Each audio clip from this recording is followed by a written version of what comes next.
Welcome back to the garage where we're continuing work on Project Audi 5000 CS Turbo Quattro, Project Unintended Spending.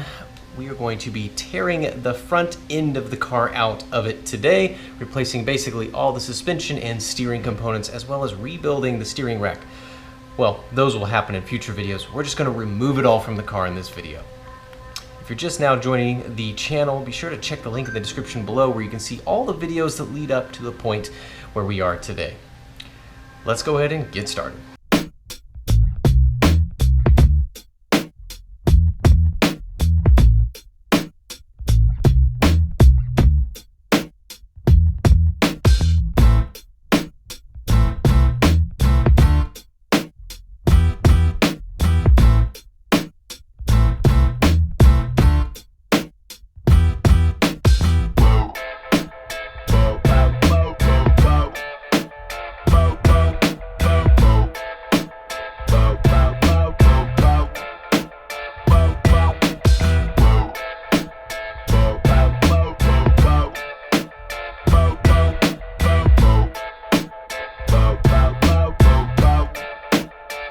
Check out how stiff this strut bearing is.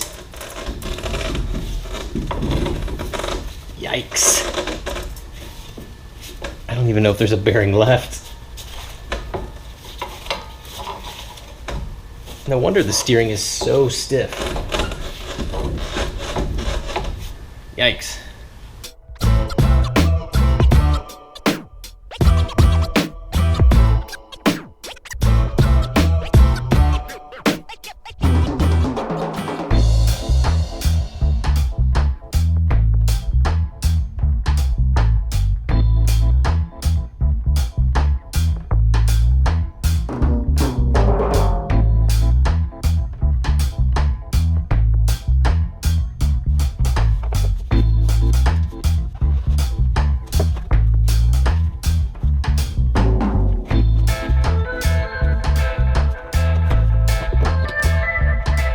Alright, fast forward, and now the entirety of the front suspension, steering, and most of the drivetrain is removed from Project Audi 5000. What a ton of work that was. It took about 15 hours to get to this stage, and I do apologize for not getting this in detail video, but honestly, I was making up. As I went, the service manuals tell you basically nothing on how to at least remove the steering rack and all of those components. All of the suspension and drivetrain stuff is pretty straightforward and like most other cars. Removing the steering rack had me using all of my creative juices just to figure out how to get that out. I'd read some things that it was possible to remove it out the passenger side or the right side wheel well opening, and that's true. However, getting to all the mounting bolts and the banjo bolts and all of the hoses to get that thing out of there was fun, to say the least. So there is a series of steps to remove that steering rack for anyone who is interested in doing this hellacious job. So I'll go over that right now. So the absolutely first thing you need to do is remove the power steering reservoir. That reason is twofold. First one is getting that out of the way suddenly gets you access to the tie rod bolts on the steering rack, as well as getting all of the hoses out of the way and draining the system. So once you do that, once you pull off all the hoses going to this, which there are 4 of, you'll need to make sure there's a pan underneath the car to catch all of the fluid that drops out. It's probably like half a quart or so of fluid that drains out of that. So you gotta get that out of the way. Then secondly, you gotta remove the windshield washer bottle. This kind of just slides up out of the way. There's 2 connectors, one for the pump and one for the, I think, a level sensor there. So once you have that out of the way, it gives you access to some of the power steering rack bolts. After you've done that, then you can get to the tie rod end bolts, but before you can do that, you have to back off these tabs that are securing the bolt head so that they don't turn. Once you've backed those off, then you can actually get onto the 19mm bolts that hold the tie rod ends in place. The bolt isn't extremely tight or anything like that, but you probably will need a breaker bar just to get it loosened off. Once you have the tie rod end bolts out, then you can actually extract the tie rods themselves. Then there are two banjo bolts feeding hard lines or pressure lines into the steering rack, kind of back in that corner. Again, they're 19mm bolts. You're gonna have to use a 1/2" ratchet. The forwardmost bolt you do have to get to from the bottom side of the car. It is possible. It's really tight quarters, but you can get a 1/2" ratchet without any sort of extensions onto that bolt. And I used a pry bar and kind of leveraged against the frame of the car against the ratchet, and I was able to break loose that forwardmost bolt. And the rearmost bolt you can get from the top side of the car once that line is out of the way. And I just used a breaker bar on that and was able to get those bolts out. So with those bolts out, you remove those high pressure lines, and then you have to get the rack mounting bolts out of the way. And I know you can't see them where I'm talking about right here, but up against that strut tower, there are two bolts there. You have to use probably 3-foot-long extensions. I was using a 3/8 drive to get in there with a wobble attachment on the end. Those are 13mm bolts. I was constantly having to clean the threads from the other side of the shock tower there, just so I could get the bolts out. They were very resistant to being removed. Then on this side is a single bolt and a nut that holds the end of the rack in place. I was using a ratcheting box end wrench to get the nut off on the bottom, and on the top nut I used a 3/8 ratchet and then moved down to a 1/4" ratchet with a 13mm socket on there, and I was able to extract that bolt. So that means the rack was then loose, or mostly loose, from inside of the car. Underneath the dashboard, you do have to slacken off the steering shaft from the steering wheel down to the power steering rack. That is a 13mm nut and bolt. It's a clamp bolt. You loosen that up, it's not too difficult, and then the steering shaft slips off the end of the power steering rack. So then the rack is completely free to move about. Well, almost. You can then start maneuvering the rack forward, at least this end. Then there is a bundle of wires down here that the rack sits behind. You have to kind of pry it past these. It is possible, but I had to clip a few of these zip ties and pull this down and kind of pull this hard brake line out of the way so I could pull this series of wires out of the way enough to slip the rack past it.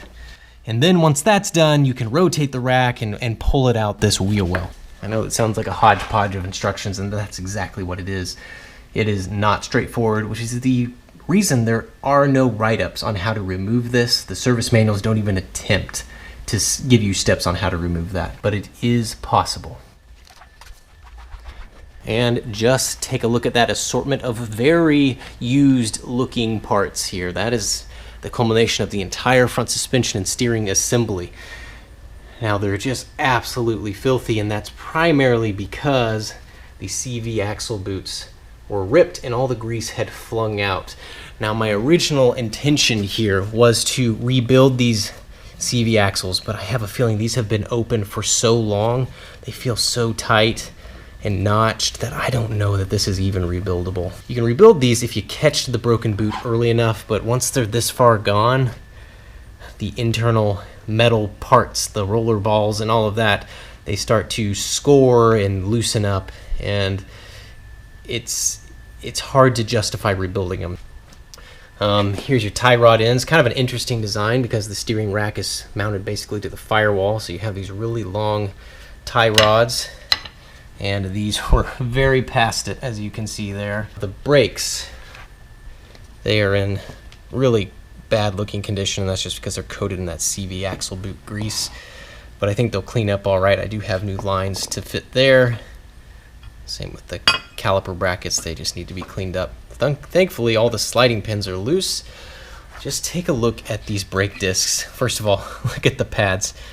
This was the good pad, but these are so scored and so ridged. It's incredible.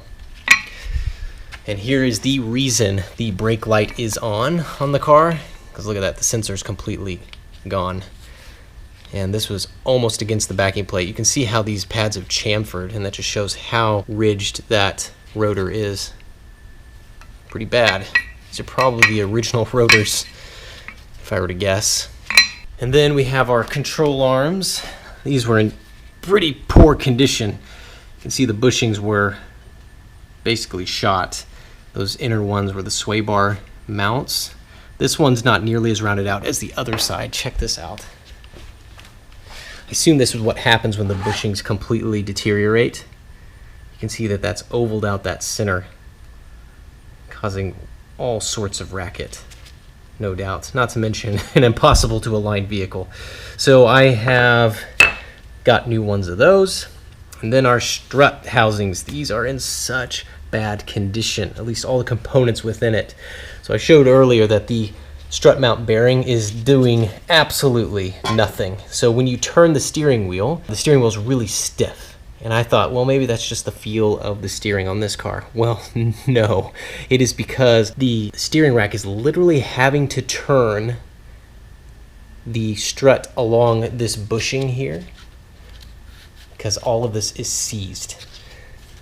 And it's basically having to rotate along the spring and all of that.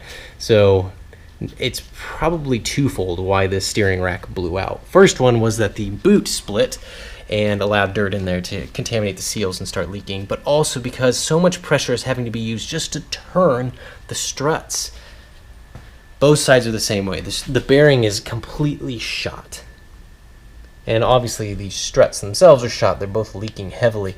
But the largest issue with the front are the wheel bearings. They are gone. So gone. Listen to this.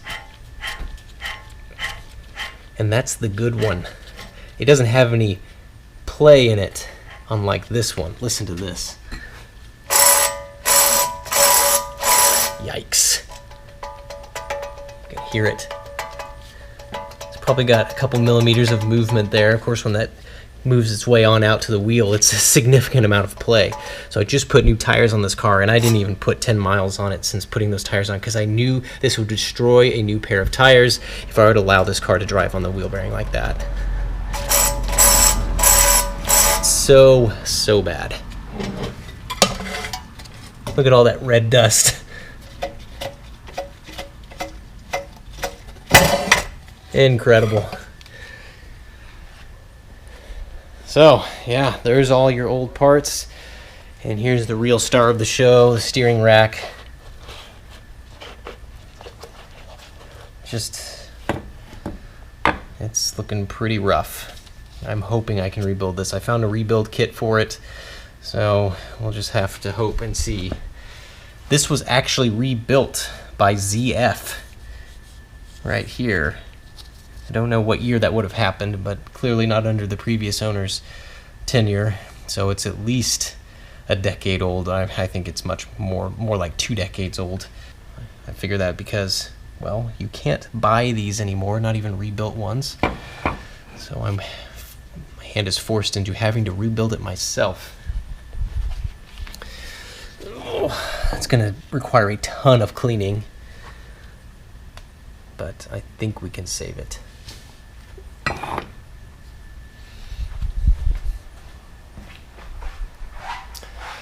Lots of hardware had to be pulled off. Everything is bag and tagged for the most part. Just a big job, lots of things to keep track of. But now that everything's off the car, I can work on them as individual components instead of trying to finagle things in and out of the body of the car.